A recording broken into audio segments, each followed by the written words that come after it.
Wow. Mike's Daily Podcast. I made it in despite being up very late last night due to one of the best parties I've ever been to. Welcome to Mike's Daily Podcast, episode 1400, I don't care. Oh wait, 1460, 1460. Mike Matthews, will have wonderful characters stop by like Shelley Shuhart, Floyd the Floorman, John Deere the Engineer. Mike's Daily Podcast. We'll also get to the wonderful segment entitled, what the hell is this place anyway? Mike's Daily Podcast. No, seriously, somebody answer that question. I think everyone should at least once in their lifetime get married on a Thursday. I don't know if you are right in your right mind when you do that because everybody's got to work the next day. Oh, wait a minute. That's just me. I think I am an idiot. I should have taken today off, but oi, I'm here. Mike's Daily Podcast. Thank you for listening to the show. It's going to be entertaining. We'll get to some of the latest news, for the show is daily. Mike's and I bring it to you Daily via podcast. And I'm Mike. Yeah! All right, I'm going to break it down.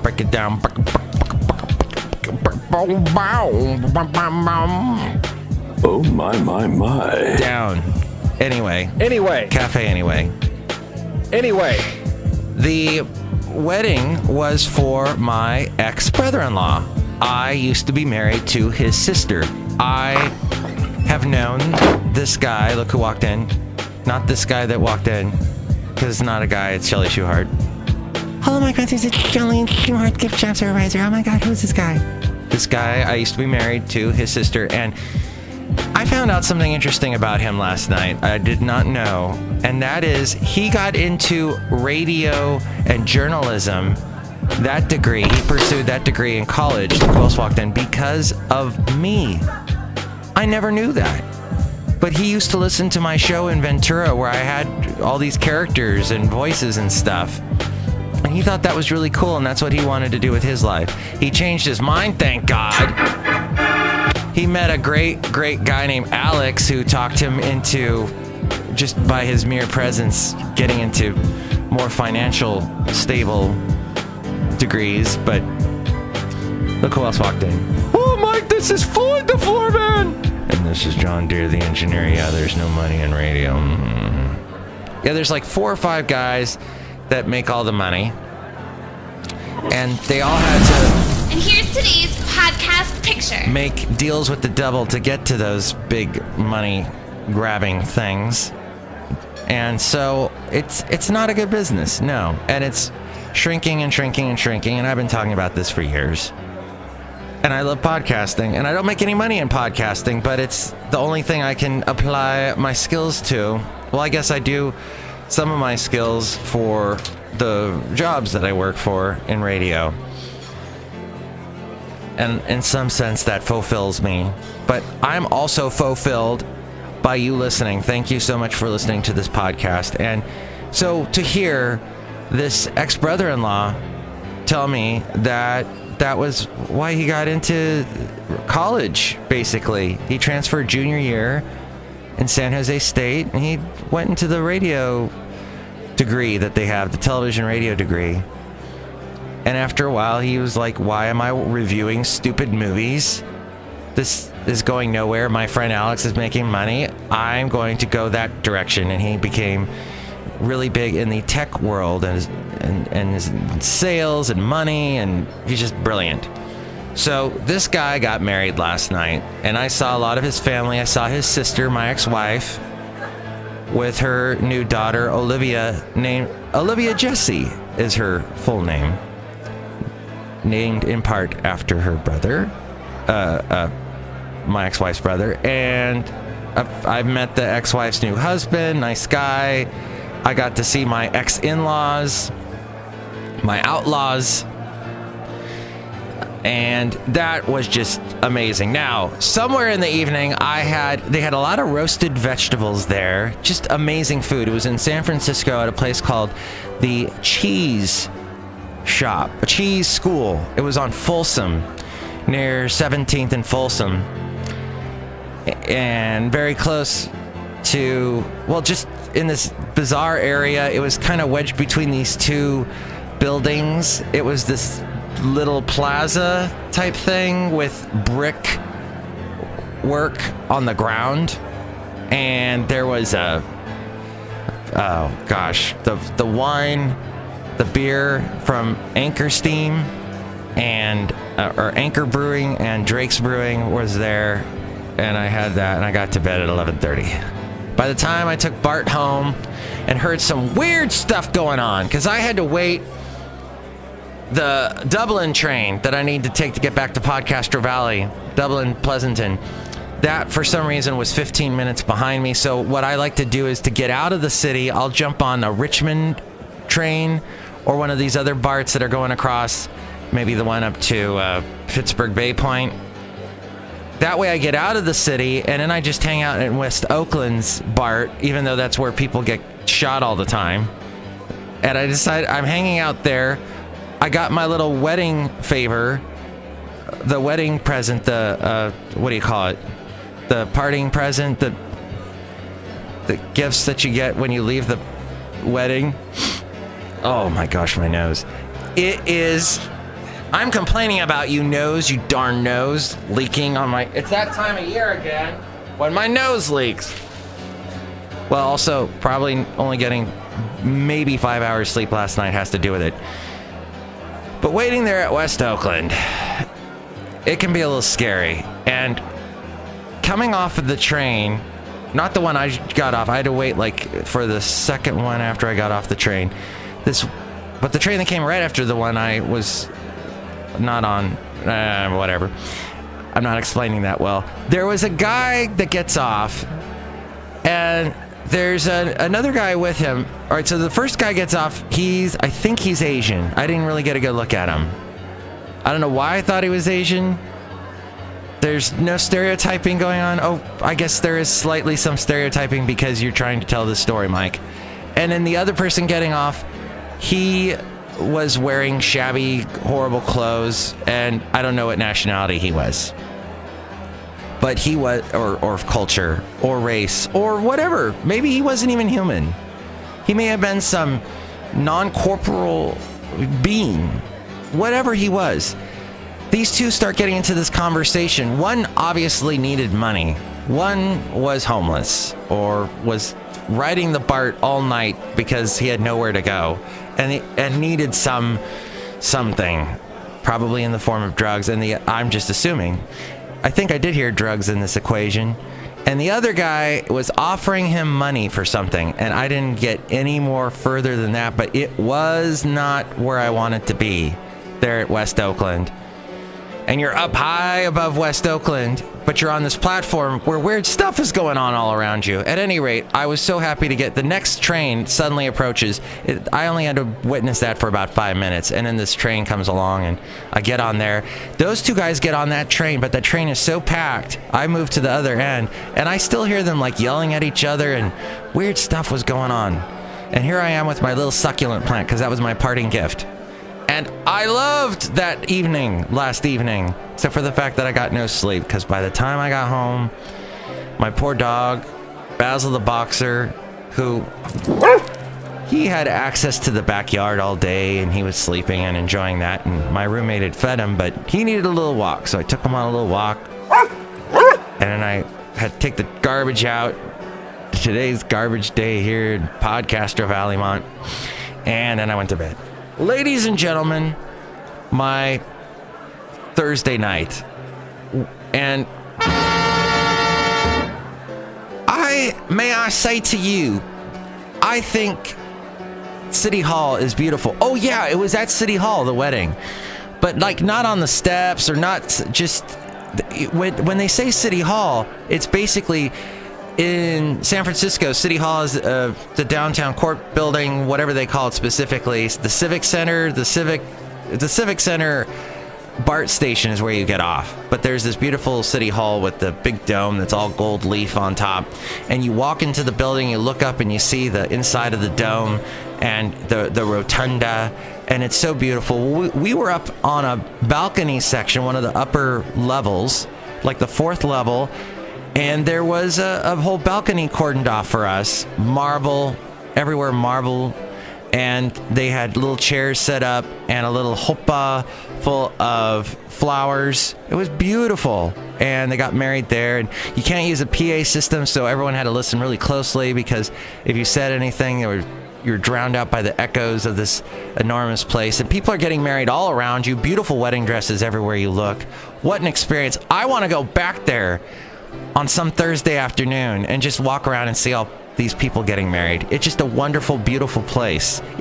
And then at the same time, there's people protesting outside. And at the same time, you're looking out the window and there's the orange hue of the horrible fires in the Sonoma County. And oh, the smell is everywhere. Everywhere you go. And there's a spare the air alert today. And it is just a Bay Area carnival of smoke and pushers and people and weddings and love.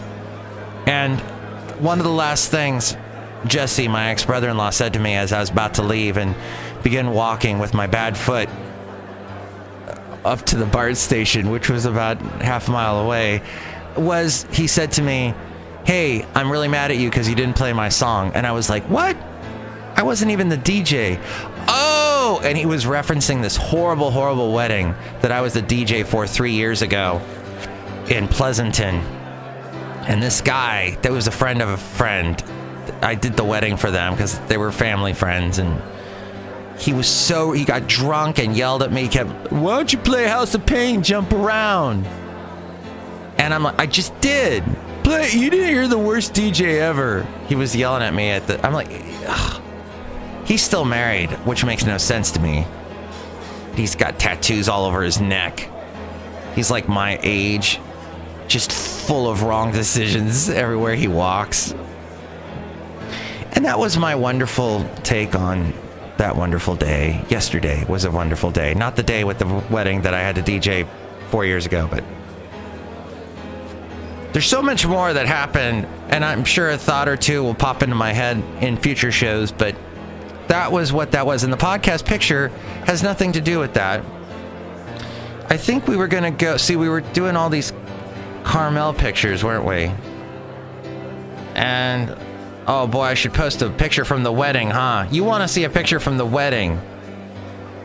Well, I would show you the roasted pig, but that might offend some of my vegan listeners, because I know I've got so many of those.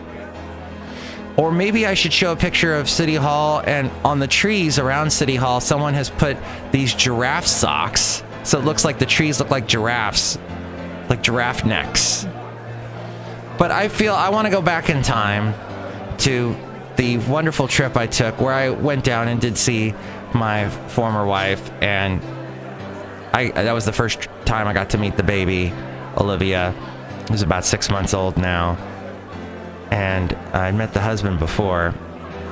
So we had Basil barking at the beach yesterday in Carmel, or it was a picture from that when he barked at the beach in Carmel on the last show. Ooh, how about we do the wonderful geodesic dome and Basil in Benicia. That was the last thing I did on the wonderful trip where I got to take some time off from work. And I went to Daytona Beach, got to see my mom. The last day, I took an extra 2 days off, well, the weekend, and for my weekend job. And I got to go up to Benicia, and I love this little house that's on the water. And so there's a picture of Basil walking on the little beach next to this house.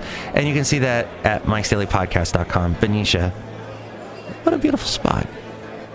All right, let's get to... oh, Mike'sDailyPodcast.com is also where you can help out the show. There's a link to Amazon if you're going to buy anything on Amazon. Go there at my... oh, what was the bride wearing? Thank you. I know you're asking that question. The bride was wearing a beautiful open back. Her hair was done up. She's got beautiful hair. She's a sleek, svelte woman. Beautiful and tall and tan. And her hair, brown, up in a... I'm describing this horribly, but like a all woven. What do you do that when you call it braided in a bun type thing? And then little flowers around it. That kind of look. Like she looked like a Greek goddamn goddess. Oh my God, she looked beautiful. And her out of the no plunging neckline or anything in the front. Wait, there was. How did I miss that? Shoot. I have to go back and look at my podcast pictures to see if, well, I haven't posted this yet. Okay, there's her back. There's her, where's her front? I didn't get any pictures of the bride's front? What is wrong with you, Mike? Oh yeah, she did have a bit of a plunging neckline. Oh, okay. Yeah, very beautiful, very sophisticated and lovely. Did I describe that well? The color is white, kind of that, but sort of that off-white. What do they call that? You know what I'm saying. If you do know what I'm saying, give me a call, 336MM Daily. That's 336MM Daily, or Mike's Daily Podcast at gmail.com. Yeah, I really only got this one picture of her dancing with her father. I'm hoping on their website, because they have a website for this wedding, that they'll post some pictures afterwards, because my Samsung phone camera was not really doing the job last night, sadly. Oh, yeah, it did have a little bit of a V-neck. Okay. And the groom dressed in a nice tie, black suit, white shirt. Looking awesome. So, Amazon link, if you want to click on that and buy whatever it is you're going to buy, that helps us out for the podcast. Also, there's the link to PayPal if you want to help us out that way. Okay, now the segment called... I can't believe... What the hell is this place anyway? Mike, you want to join in on this conversation? You can join in. You can. Trump is announcing a combative new strategy toward Iran today, ending the United States' adherence to his predecessor Obama's nuclear deal, but stopping short for now of scrapping the agreement entirely. Instead, Trump is going to foist the agreement upon Congress. They have 60 days to determine a path forward. Republicans and Democrats alike, who also face upcoming battles over taxes, immigration, and healthcare, have shown few signs they are willing to take up another divisive issue. What else is new? If lawmakers decide to impose new punitive economic sanctions on Iran, the deal will likely fall apart.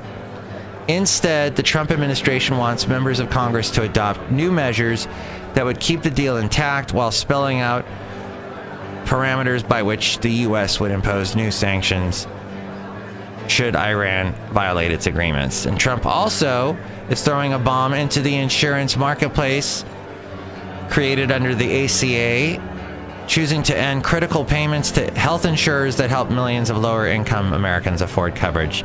The decision coincides with an executive order yesterday to allow alternative health plans that skirt the law's requirements. The White House confirmed that it would halt federal payments for cost-sharing reductions, although a statement did not specify when. Another statement, a short time later, by top officials at the Health and Human Services Department said the cutoff would be immediate. The subsidies total about $7 billion this year. Wow, it's going to be immediate. And now is the time to sign up for Medicaid and Medicare. I just heard someone say, okay. I'm not doing either of those, but whatever. Harvey Weinstein. Okay, so... oh, wait, someone just walked in here at Café Anyway. Hello there, Mike. This is Valentino, the banking attendant. And this is Bison Bentley. Do you know that? Mike, we brought the guy that everybody hates at the moment, Harvey Firestein. There. Hello, everyone. Firestein, how's it going? No, it's Harvey Weinstein. Are you even alive, Harvey Firestein? I don't know. Why don't you ask Jeeves? Okay. And that was end scene. Okay, thank you. That was... I think I watched a little bit of Torch Song Trilogy, too. Matthew Broderick's in that. It's Harvey Firestein's love interest in that movie. Harvey Firestein, wasn't he in Mrs. Doubtfire? Wasn't he? Hey, all this memories of things coming to my brain. Harvey Weinstein, by the way. Oh, Liz Winstead, who founded The Daily Show back in the day when Craig Kilborn hosted it. Now she has this Lady Parts Super Women's Network thing. She said something very poignant, and that is, yeah, all these women are coming out now about Harvey Weinstein, but what about the first person to say something? Rose McGowan. She's been kicked off of Twitter. She was the first one that had the bravery to get up and say something about Harvey Weinstein in the very beginning. And she also said something about Adam Sandler, because Adam Sandler had this thing, he still does probably, for his stupid movies where he has to have, the woman has to be willing to show a lot of skin, and they have to be super young, and there's some weird, this chauvinistic crap going on there. But yeah, Liz Winstead said that, and she dropped some other interesting news about, what was it? That, yeah, she just brought up the point that, look, if you're supposed to be an advocate for humanity, for all these liberal causes like Harvey Weinstein is, you got to be also for women. And, well, basically stuff we all know. We should be that. And Harvey Weinstein's done. Done. It's done. And you know what? All those other idiots, the Bill O'Reillys, the guy from Fox, Roger Ailes, Bill Cosby, all these once huge entertainment figures, just pegs pulled out and they're gone. And it took, that's what Liz Winstead said, it took double-digit women, more than 9, thank you, Mike, to come out and say something about said person, Bill O'Reilly, Bill Cosby, Roger Ailes, and Harvey Weinstein, before anything got done, and bottom lines had to be observed. And, it was threatening Harvey Weinstein's company, Fox, etc. And that's what finally, then other people finally get the bravery to come out. It's the same thing over and over again. Where's the bravery in the beginning? And why do we even have this to begin with? Etc., etc. Liz Winstead, amazing. Love her. And so that was on the latest On Point, which Ward only hasn't been on lately, and I'm worried about him. A series of tremors and landslides near North Korea's nuclear test base likely mean the country's 6th and largest blast has destabilized the region. And Punggye-ri nuclear site may not be used for much longer to test nuclear weapons. A small quake was detected early on Friday near the North's nuclear test site, South Korea's weather agency said. But unlike quakes associated with nuclear tests, it did not appear to be man-made. There was another one of these recently. The tremor was the latest in a string of at least 3 shocks to be observed since Pyongyang's September 3rd nuclear test, which caused a 6.3 magnitude earthquake. Sure, you do that sort of stupidity testing in your small little country, you're gonna frickin' cave the whole thing in, idiots. Friday's quake was magnitude 2.7 in the North Hamgyong province of North Korea. The series of quakes has prompted experts and observers to suspect the last test, which the North claimed to be a hydrogen bomb, may have damaged the mountainous location in the northwest tip of the country where all of the 6 North Korea tests took place, nuclear tests. It had such power the existing tunnels within the underground testing site may have caved in. If it goes ahead with another test in this area, it could risk radioactive pollution. And the horrible fires, 31 confirmed death in the Santa Rosa, Sonoma County area. Hundreds still missing, thousands of homes and businesses destroyed, including whole neighborhoods reduced to smoldering rubble by the wildfires. You can smell it in the air everywhere here in the East Bay. It's terrible. This is the worst I've ever seen it. In Southern California, we used to get this quite a bit. The Santa Ana winds would blow and the fires would begin. I lived in Ventura, downtown, and a fire got really close to downtown one year. I would say about 12 years ago. And I had to, when I left my house for work, that was called a voluntary evacuation. And that meant I couldn't get back home until they stopped the evacuation. So by the time I got home, though, luckily that was over with. Otherwise, I would have to find somewhere else to sleep, which is unfortunately the case for so many other people. The death toll is expected to rise as authorities, some accompanied by cadaver dogs, continue to explore the wreckage. The disastrous blaze is more than 20 in all since just this past Sunday, including at least 6 in Sonoma County, have killed more people than any other California wildfire on record. Ugh. And finally, Facebook is going to investigate those Russian ads. Their chief operating officer, Sheryl Sandberg, said yesterday the company was fully committed to helping the U.S. congressional investigators publicly release Russia-backed political ads that ran during the 2016 U.S. election. Things happened on our platform in this election that should not have happened, she said. We told Congress and the Intelligence Committee that when they are ready to release the ads, we are ready to help them. As we go outside of Café Anyway, where we bring you Mike's Daily Podcast somewhere in Podcaster Valley. I think we covered it all today. Pretty much, even though I have zero sleep. We went 26 minutes today. I had a little extra time.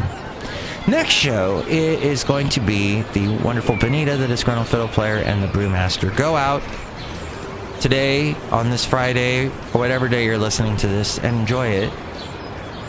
And I wish only good things for you. And maybe a beautiful wedding that you get to go to and see some wonderful people you haven't seen in 5, 6, 7 years. And some great conversation. I wish only for you the best of conversation. Go and talk to someone. Learn something. That's the best. Mike's Daily Podcast is written and produced and performed by Mike Matthews. His podcast is super easy to find. Download or listen to his show and read his blog at mikesdailypodcast.com. Email Mike now at mikesdailypodcast@gmail.com. See you tomorrow. Bye!